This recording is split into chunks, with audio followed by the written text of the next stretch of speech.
Welcome, my children of the atom, to the X-Mansion. We are here to discuss one of the greatest superhero shows of 2024, and maybe ever. Mutants, please join me in your glorious liberation. Y'all, it's been a long time coming, but I wanted to make this special. A long time ago, I decided to save this incredible show for my last video of the year, to celebrate X-Men 97, the best thing of 24. We've seen fantastic movies, Late Night with the Devil, Alien Romulus, Marvel Rivals is my favorite game in years, TV shows like Fallout, The Penguin, even great animated ones like Arcane, but X-Men 97 is my absolute favorite, and therefore the best thing of 2024. X-Men 97 is somehow both a massive lore dump of storylines and content, and a shockingly good entry point to the world of comic X-Men. So let's start with episode 1.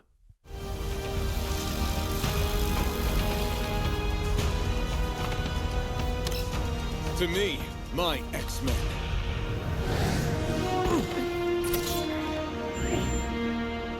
There's a lot of stuff out there to watch, so besides these sitcoms and other YouTube channels I fall asleep to, I don't really re-watch a lot, so it is a testament to this show how many times I have already re-watched it, especially this pilot. In a very efficient time frame, we've established the mutant world and where each of our characters and organizations land in that world. The Homo sapiens are often fearful of mutant kind, from simple parental shame to even militant groups like the Friends of Humanity, supported by movers and shakers in human society like Henry Gyrick and Bolivar Trask. While anonymous mutants like Roberto aren't sure where they stand, they can look towards the best of them, the X-Men, crusaders and adventurers for mutant safety and liberation. But at the end of the day, mutants really are just humans, but with incredibly cool and sometimes scary superpowers. You people can lose control of your powers, and if she needs a C-section... I'll show you a C-section, Bob. And as basically just humans, even the best of them, while being awesome and heroic, are also dramatic, jealous, and insanely horny. This pilot does a fantastic job at establishing the world as hostile against mutant kind, while establishing the X-Men as both the coolest people in that world, with some of the best X action ever put to motion, and as equally flawed people. A really realistic reflection of any family like this. And with all that established, there's only one more thing to put into place. One more chess piece to move. The last will and testament of Charles Francis Xavier. As you all will see, his fortune, his school, everything he built, everything he fought for, now belongs to me, my X-Men.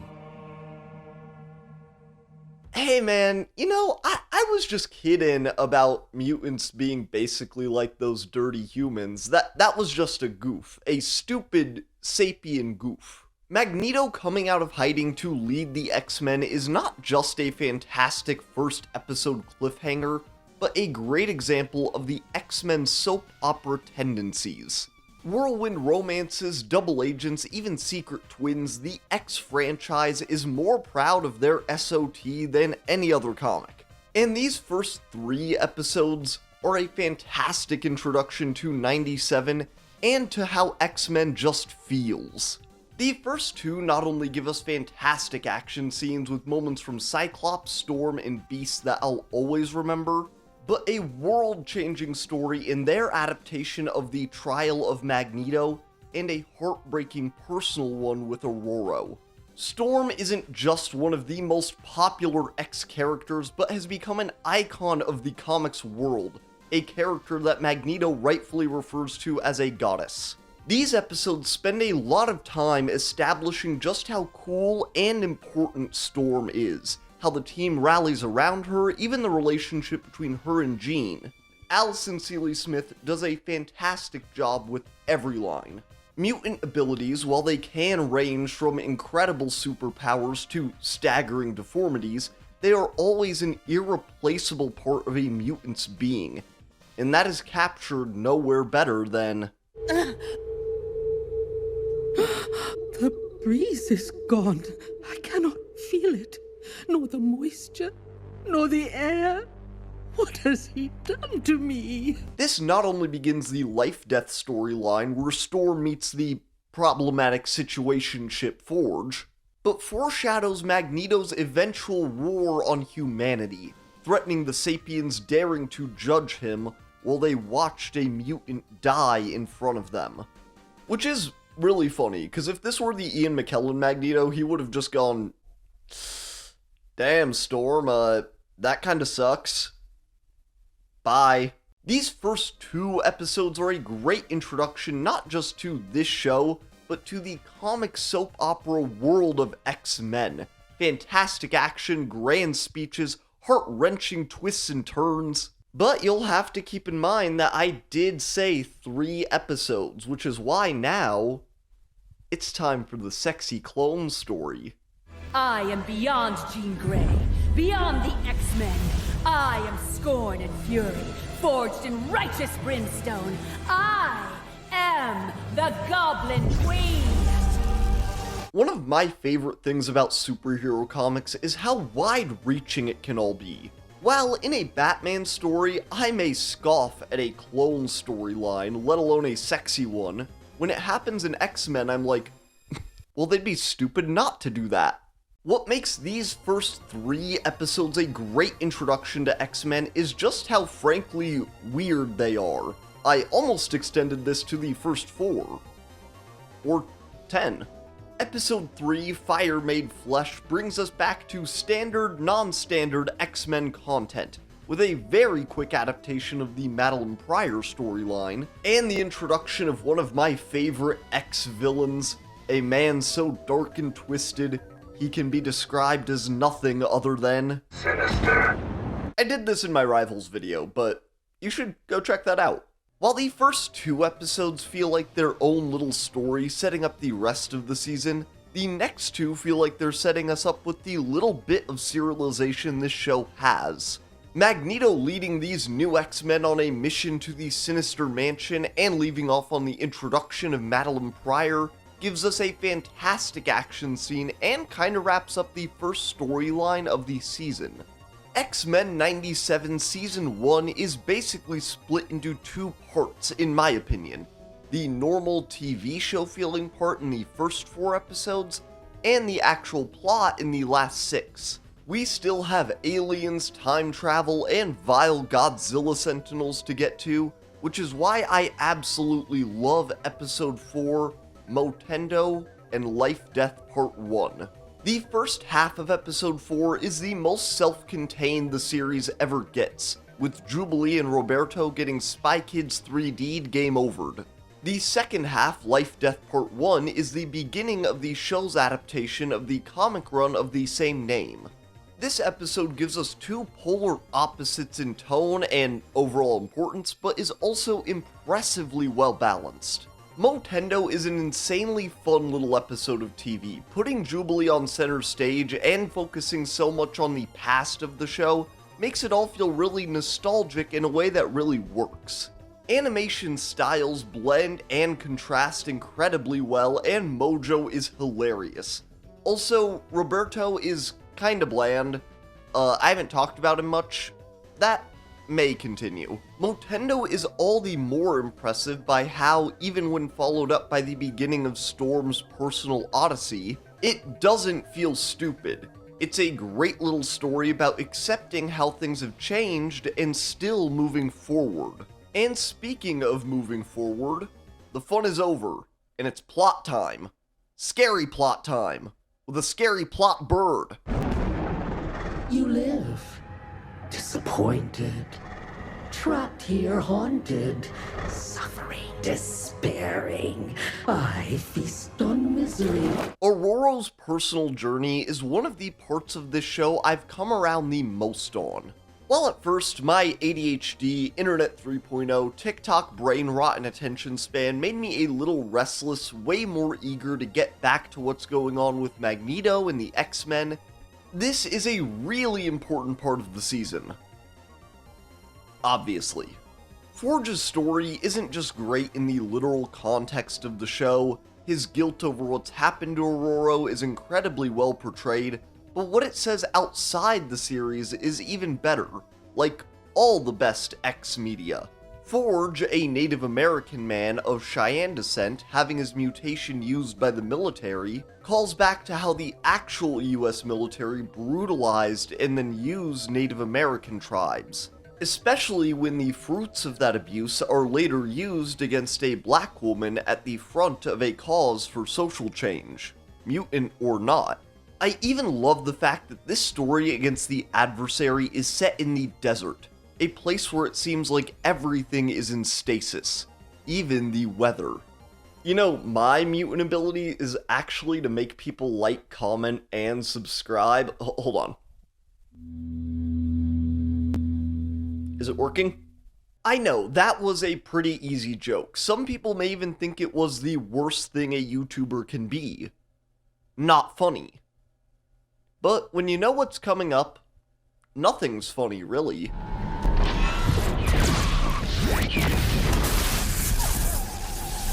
Rogue! Get to the gardens! Hurry!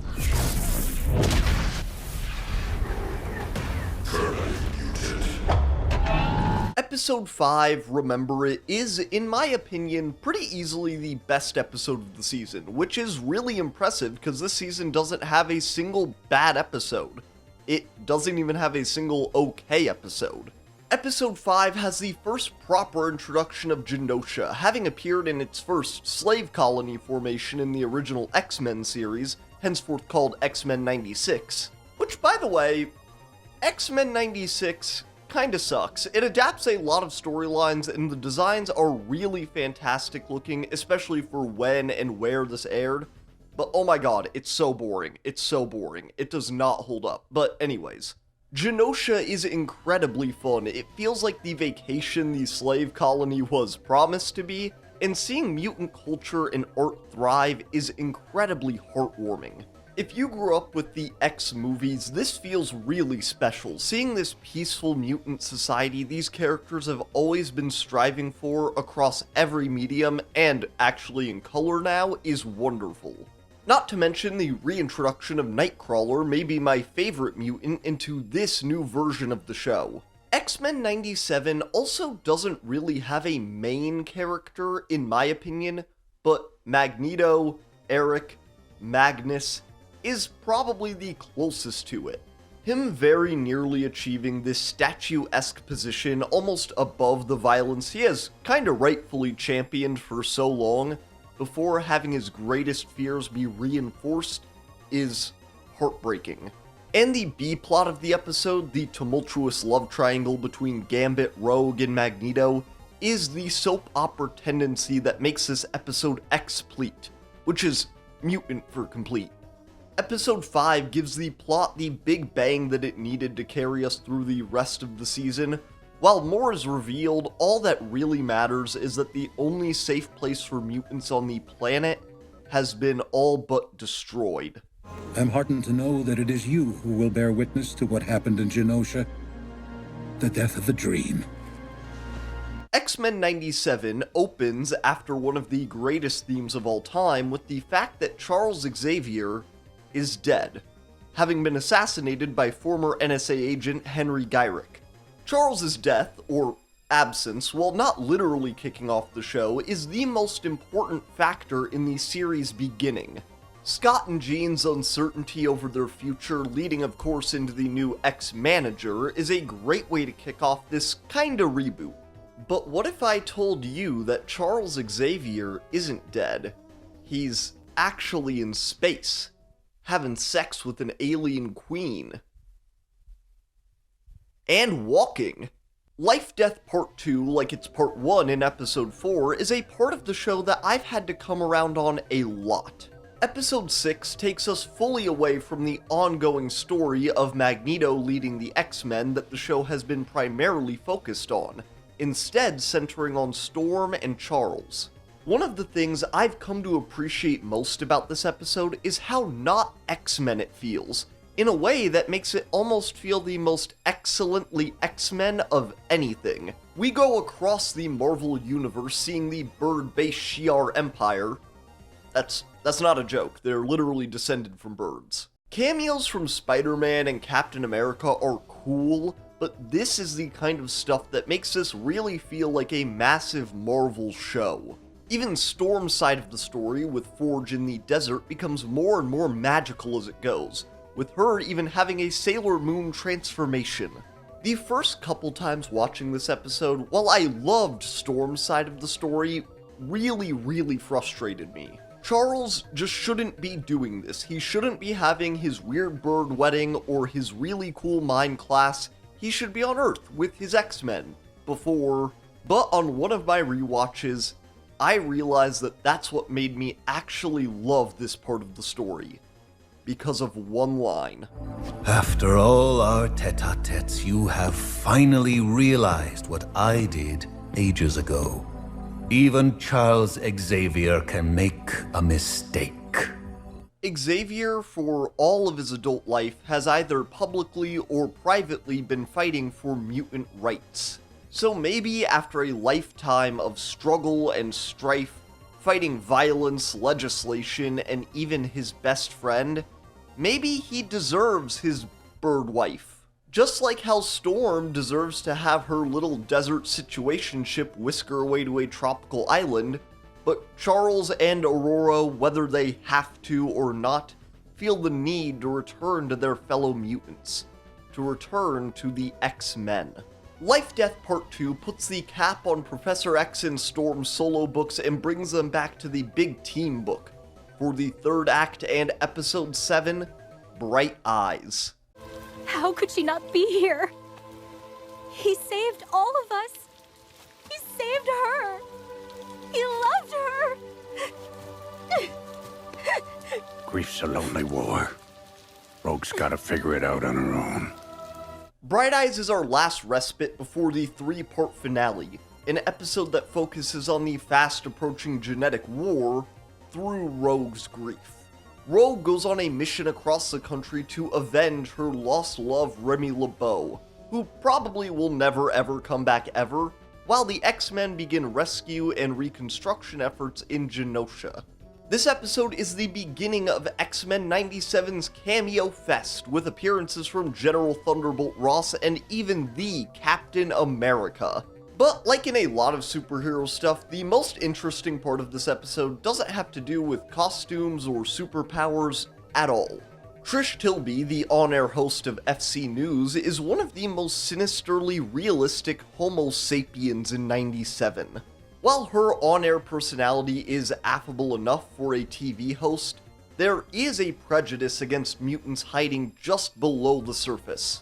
Her and Hank McCoy, one of the most public members of the X-Men, have a conversation about the hate crime that they've witnessed. And when confronted by the question of what are mutants to do about this, Trish Tilby basically says, thank you, we're getting very useful information that mutants should maybe turn the other cheek, perhaps consider lying down and dying. Bright Eyes sees our mutants become more hard and jaded against the sapien world. While Beast may just tell Trish to fuck off, some of them take a more actionable approach. What else can you tell us? Anything helps. I'm sorry. I have nothing. Same, sugar.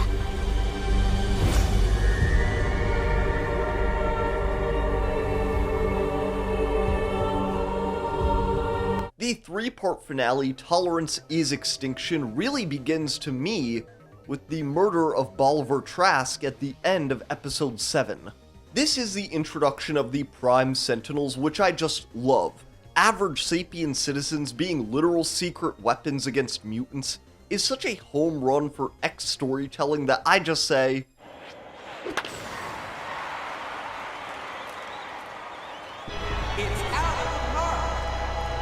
And I really wish that I could say the same about who ends up being the final villain of the season, but Bastion, for me...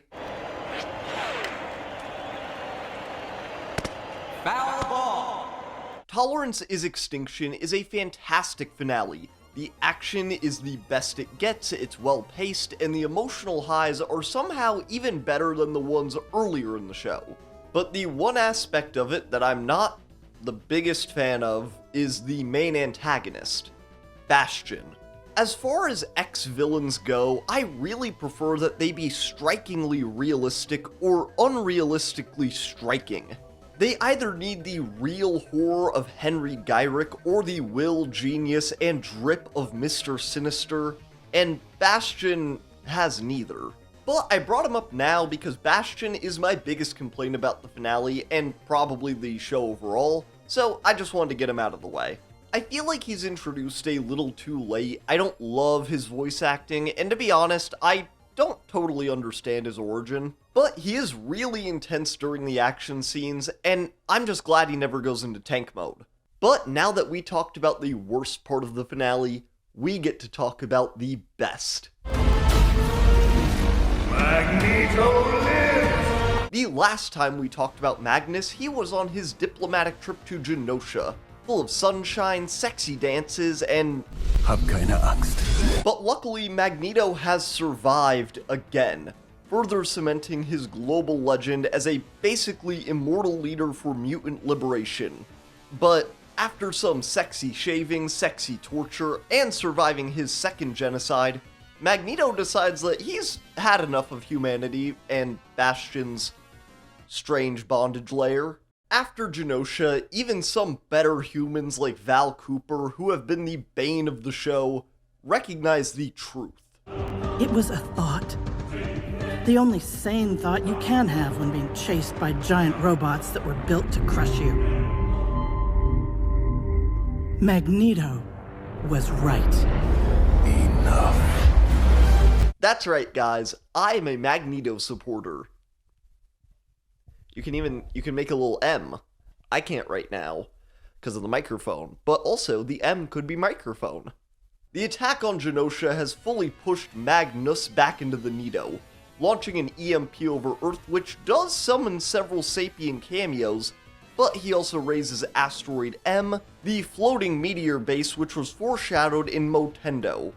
And also, the X-Men, they really dropped the ball with Rogue in the finale. Once they saw she was rocking her evil outfit and her dead boyfriend's coat, they should not have let her see Magnus. Oh hey, Roberto did something interesting. Good job, man. The finale is payoff after payoff, all surrounded by fantastic action. The X-Men are once again fighting to save both humanity and mutant kind from a future of death and subjugation. Everyone looks so cool, everyone is so cool, I don't even know where to start, so let's just get into it. Nightcrawler and Wolverine fighting against the Prime Sentinels is one of the best action scenes in the whole show, and it's definitely the most well choreographed. Plus, while Wolverine may not be in the show much, his lines are incredible. Why resist the inevitable? Lady, I got 6 reasons why. The dialogue, especially in this finale, is amazing. There are countless lines and interactions that I felt physically shift the neurons in my brain when I heard them. All this change, it's all the same. Let us do what we do. Believe, not in a dream or our gifts, but in each other. Make them mind your weather, sister. And them weather your mind. While Bastion may not be my favorite villain, he is pretty intimidating in these final action scenes, especially since he forces the X-Men to split up to defeat him and Magneto. And for some reason, Wolverine is on the Magneto team. Good move, guys. Good call. Part 3 of Tolerance is Extinction is a double-wide finale, pretty evenly split between pulse-pounding and tear-jerking moments. While Charles and Eric argue and then grow back together after the mind hijacking, the X-Men defeat Bastion, but not before extending a hand to him. Of course, as is a constant refrain in X-media, humankind inevitably screws the X-Men and all mutant kind over. It's really funny how the Magneto protocols are just, we're gonna shoot missiles at an asteroid that is floating above our heads. Good plan, you fucking Neanderthals. My favorite part of the finale, even more so than the livesing of Magneto, is probably the Summers family. I haven't really talked about them much, but Cyclops, Jean, and Cable combined have some of the best scenes in the series. The tea with Madelyne Pryor is piping hot, but the last scene between the family is one of the most emotionally resonant of the whole series. And this series really resonates, but Cable is right. Those legends from my childhood really didn't do his folks justice. The season leaves off with some sort of situation occurring. Bishop comes to Forge with a mission to rescue the X-Men across time. There's even Hotep Nathan Summers pre-apocalypse, and a horseman.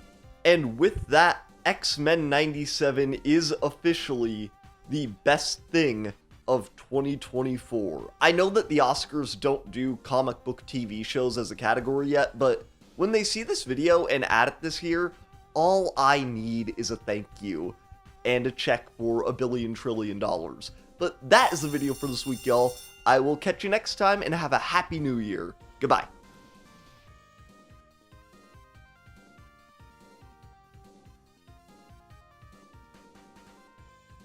Hey everyone, thank you so much for watching that video. If you made it to this point, a double thank you very much. Oh, I forgot my rings this time. I'm doing this before I go to some plans I'm really excited for, so I'm in a bit of a rush doing this part, honestly.